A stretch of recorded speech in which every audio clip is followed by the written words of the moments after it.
our first speaker, Mr. Michael Emonds, is perhaps well known in the market since many decades.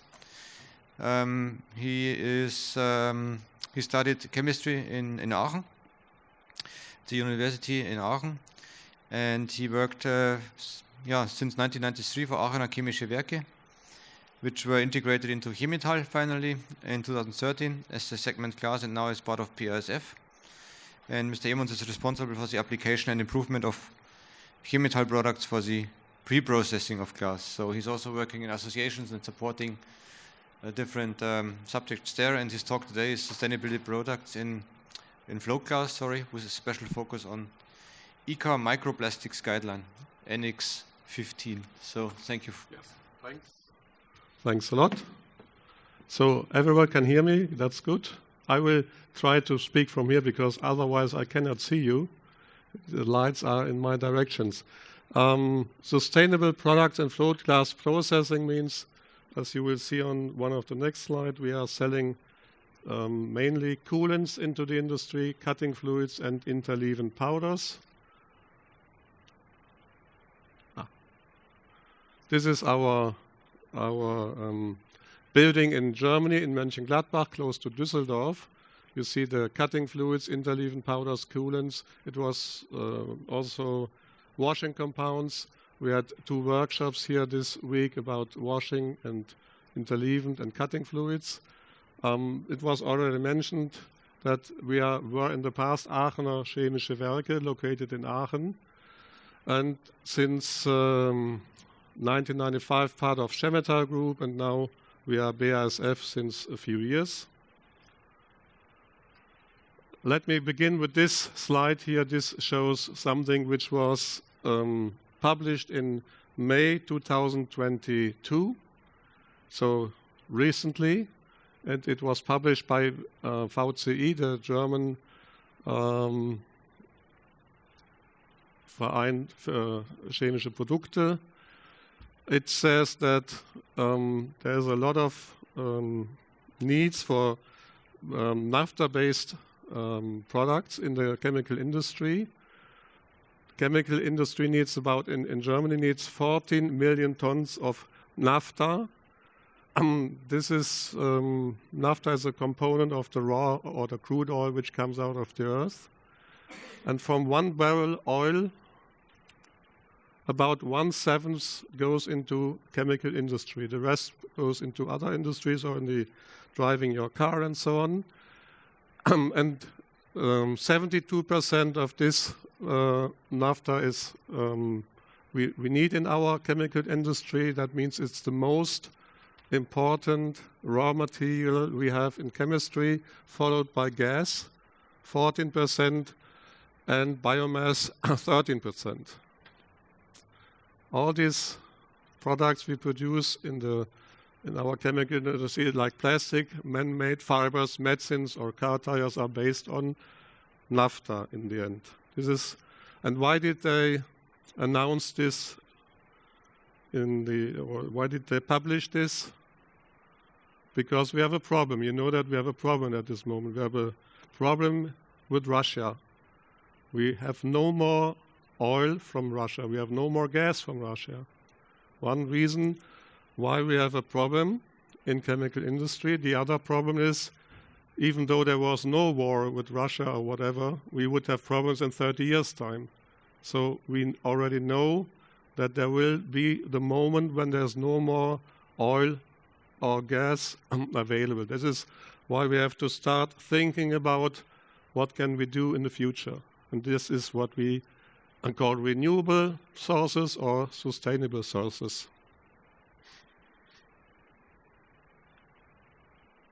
I will start with the cutting fluids. Cutting fluids were the first products we sold into glass industry. What are the jobs for a cutting fluid? This is lubrication of the cutting wheel, prolonged by this the lifetime of the cutting wheel, by also reducing the cutting pressure due to lubricating. Cutting fluids can increase the edge strength of glass, we know in the meantime. And some other important points like the chips you produce during scoring the glass, you cannot avoid 100%. We had this yesterday or this morning, but you can minimize this chipping, and all chips which are created are bound to a scoring line. So these are the jobs for the cutting fluid. And now we have to think about this because, of course, cutting fluids are based on naphtha. And if there's no more naphtha, the first idea was to use biofuel. You probably know biofuel. A part of our, if you gas up your tank of your car, part of this will be already biofuel. But what you can see in this slide here is we run more or less into the same problem we have at the moment with Russia. If further 1% of biofuel was produced in the USA in 2015 and another big part in Brazil, but in Germany we have only some 4 or 5%. So it's probably not a good idea to concentrate on such products. We had products in the meantime based on biofuels, but they were also too expensive, so we did not really sell them. Then we had a second idea, the GTL process, gas to liquid. There's a little bit chemistry behind this. It's not a lot, but you see we start in the first step with a gas, methane gas CH4. Then there is a reaction with air or oxygen. We produce a so-called synthesis gas with a chemical Fischer-Tropsch synthesis, whatever. This is carbon monoxide. We use the hydrogen we produced here and a catalyst, and then we get waxes, long-chain hydrocarbons. These waxes are waxes. We cannot use them for cutting fluids because there are no fluids. That means there has to be a next step, which is called a cracking down step, where we make wax or where we transform waxes into liquids. And then we are already there where we want to be. We want to sell these liquids, and there is it is not only the advantage that now we are sustainable, but also from a chemical point of view, as we produce or make this ourselves by synthesis, these products are much cleaner than the cutting fluids we can sell at the moment. At the moment, we have to sell you a distillate. The naphtha is distillated or distilled twice sometimes, and then it's quite clean, but not completely clean. There's always some byproducts we would not like and we do not like, because either they can harm you, your skin, your health, or they can spoil the glass surface and make the glass surface not washable. So with these new products, we have less problems in this regard. And this is one which comes out of this. ECHA 9503 is the first cutting fluid we have, sustainable. It's like our old cutting fluid 5503. It's a completely evaporating cutting fluid, at the same speed evaporating as the old one. There's another one, 9929, which is also completely evaporating, but a little bit longer, needs longer time. And we have on the right side, ECHA NT. This is a so-called washable cutting fluid, which will not evaporate, but can be easily washed off. We need the evaporating cutting fluids because if we want to cut low E glass, we must avoid any attack of the cutting fluid on the low E coating. This is guaranteed by total evaporation. In fact, the washable cutting fluids are better regarding the cutting process, but they are not evaporating. If you cut low E glass with NT, you have to wash off in the next step. So this is what people don't like to do, but for these people we have the other ones. The next product family we have are the interleaving powders. Sorry, I have to drink some. These are interleaving powders under the microscope. And you can see what we sell at the moment are separating beads. You can also see that beads are not all of the same size. We have larger beads, we have smaller beads, and some quite small beads. What is the job? Why do we need these beads? First, we have to protect the glass surface from scratches. Scratches come from the snapping step or cutting step. These small glass particles you cannot avoid. If they are between two sheets of glass, they will scratch the glass. So first, to overcome these glass particles or the effect of scratching, we need a distance holder, which is the separating powder. And the second step, we have to prevent adhesion between the glasses when the glasses are stocked on the rack. I brought some glasses with me, which you can have a look at, where there was obviously not enough separating powder between, and these glasses were in the rack and could not be separated after destacking. I start here, and you can have a look and pass it over. This is not laminated glass, as you thought. This is really glass with bad or no separating powder. And you can also see, by the way, it's not only sticking to each other, it's also a lot of glass corrosion on here. This is another point. Another job for the separating powder to do to avoid this white stain. If you want to see, and then pass it to the other ones. And this is shown in the next slide. If there's no interleaving between the glasses and glasses are like this, then you have capillary adhesion. This is what happened here in this case. Now we have the beads between the glasses, and then there is no adhesion possible. Nevertheless, there will be humidity or water between the glasses, and by Mr. Duffer, we know, or he counted, or he said that if we have a distance of 20 micrometer between the glasses, 0.1 milliliter water can cover 40 square centimeter.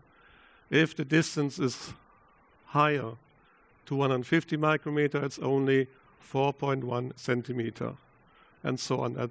He says at a distance of 6 millimeter, there will be no more water because of enough ventilation, and then there's no more corrosion. We are here, you can see this in the next slide, at a grain size of about 68 micrometer. In the next slide you can see that better. I just wanted to show you how we measure the grain size. It's done by this laser equipment.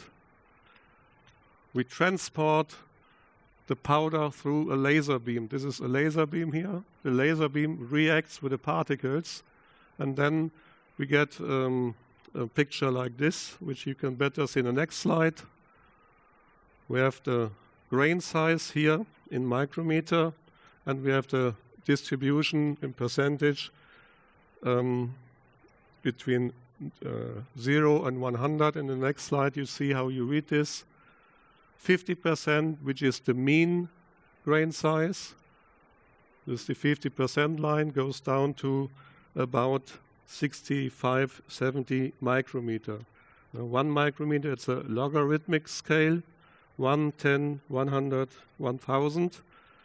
And you can see the mean is 66.4 micrometer, and there are no particles higher than 120, 130, so not a big amount of larger particles, and also no particles smaller than 10 micrometer. This is a grain size distribution, which is important for the end application also. For instance, the powder must be applied. I think in the next slide we see the application. No? Okay, I come to this later. just keep in mind, grain size distribution is important. And it must be narrow and not like this or like that. Interleaving or the interleaving powders are made of, in the past, of paper, cardboard, coconut flour, white flour, and other sustainable things in the past. But nowadays they are made of PMMA, which is a plastic. Some people call it lucite because lucite was the first company coming up with these products. They withstand high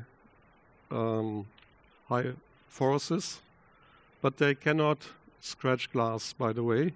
Some people think that if you go back to the slide here, this is my bead. This is a glass particle, and this bead must be larger than a glass particle, otherwise we had scratches. But if there's too much pressure on one of these particles, the particle will break into sharp pieces. But even those sharp pieces can never, ever scratch glass. It's not possible. So if we have problems with scratches on glass, we know customer applied too less powder. There is no way out. It's well possible, of course it's possible that these edges here can scratch soft coatings. Soft coatings are soft coatings and are easily scratched, even with a fingernail. This is why the grain size distribution is very decisive for soft coatings. This was the wrong direction, sorry. Now this grain size distribution must be quite narrow, because if we have some larger particles, as you have seen, all the pressure will be on these larger particles. They will break, they will scratch.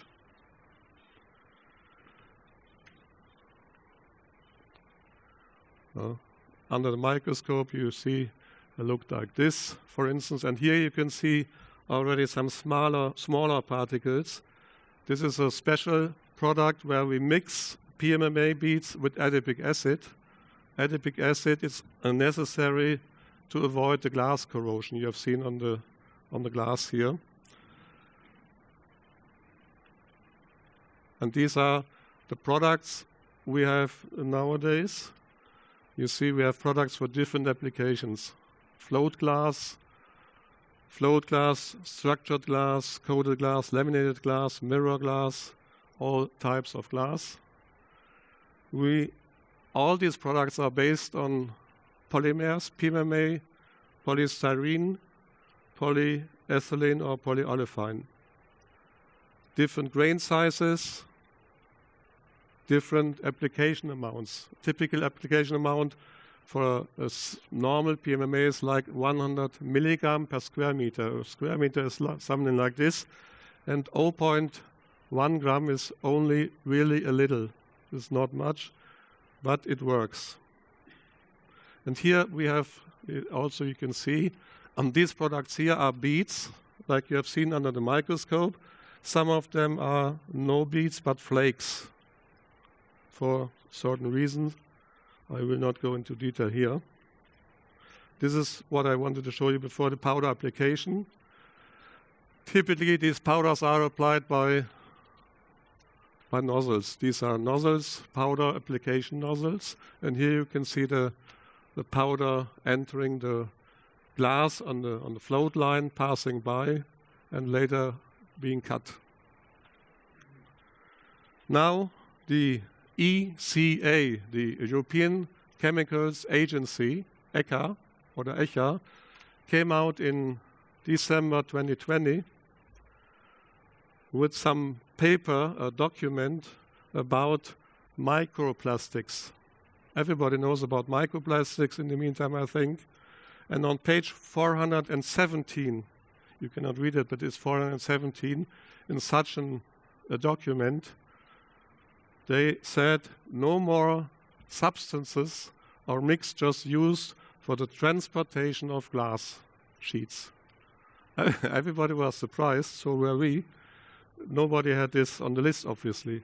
This was 2020, not long ago. And now we had a problem, but also glass industry has a problem. What can they do? What can they do with a drunken sailor? And they have problems. And what are microplastics? These are plastics smaller than 5 millimeter. And exactly our PMMA powders are in the range of 100 micrometer, a little bit smaller, a little bit thicker, but it is a microplastic. Plastics make our lives easier. We know that. This is easier than, or even it's lighter, and maybe this is why it's easier. But they have a long lifetime. This is the problem. And they will enrich in the ocean, in the air, in the soil, everywhere. And then it's even broken in smaller particles, and it's also, this is macroplastic. It's not microplastic in the end. It ends up as a microplastic. So we have a problem now. I also just wanted to mention there are primary microplastics, type A and B, and secondary microplastics. Our interleaving powders are type A. They are already microplastics. They're brought on the glass, and they leave the glass into the washer and then into the ocean or in the air. There are other microplastics type B, for instance, the dust produced by car tires, and there are secondary microplastics. This bottle will end up, if it goes to the ocean, in small particles in the end. This will be microplastic second type. Where do they come from? The 10 most important primary microplastics are abrasion of car tires, during a release of microplastics during waste disposal. Interesting is number 7, abrasion of my shoe soles. Soles of my shoes are not made of diamond, they are made of plastics. Maybe leather if I can afford this, but typically it's plastics. They found that car tires are number 1 in production of microplastics, but they say, but I didn't know that, maybe I have problems to believe, but each guy per year produces 100 grams of microplastic only due to the shoes. What can you learn from this? No more walking.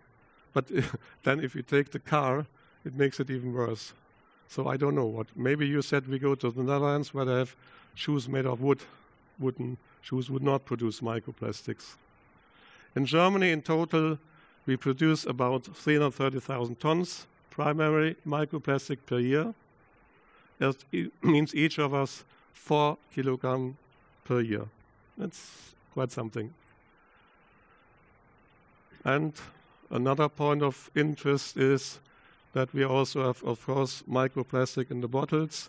And the American scientists say that you get about 50,000 microplastic particles per year if you drink from the bottle.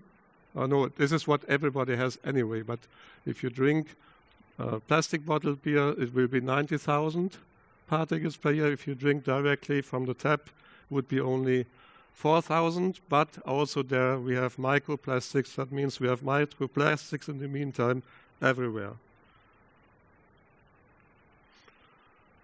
Now we come to the float glass industry. We say, if we want to calculate, we have between, or one float line produces between 15 and 40 million square meters per year, depending on glass thickness. So we cannot exactly say that. It's just to have a rule of a thumb idea.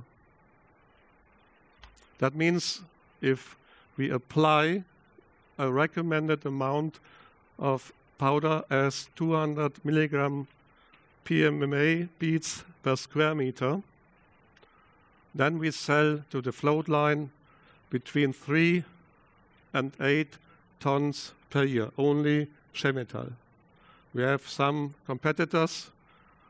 I don't speak about them. But this is just if we say all float lines were our customer, whatever, and we have about 400 float lines in the world, then we have per year about or between 1,200 and 3,600 tons PMMA or plastic beads per year. And the total amount worldwide, which is given by the IUCN, is like 3.2 millions. And you have to compare these 3.2 millions to the 3,600 tons, which is more than I thought, to be honest. I thought the little PMMA we place on the glass, who cares? But it's quite something. And this is why we thought we should do something. We brought into the market new sustainable powders, not based on crude oil. They are sustainable, and this is why they fit the guidelines which you cited, Annex 15 something, the paper, the big paper you have seen, or the large document you have seen in the beginning. And these are the new products now. Yeah, I'm coming to the end.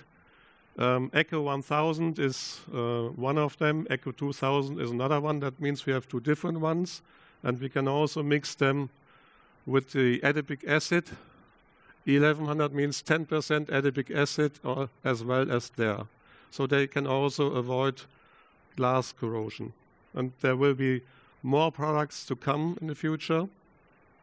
But this is what we can offer already now and which is already used on float lines. And we can also substitute adipic acid. Adipic acid is also based on crude oil. Boric acid is not based on crude oil, but it's going to be banned by BASF for that reason here. So no more boric acid. And we can substitute by succinic acid. You see it resembles quite a lot. It works very well and is also renewable or sustainable. So the last point I only mentioned, also our coolants will be changing in the future, but at the moment this is not our first goal. We substitute only the boric acid and we will have boron-free, or we already have boron-free coolants, and that was my point of view, and this is what I wanted to tell you. So thanks for the audience. There were more people than I thought in the morning. Thank you very much. And questions, please.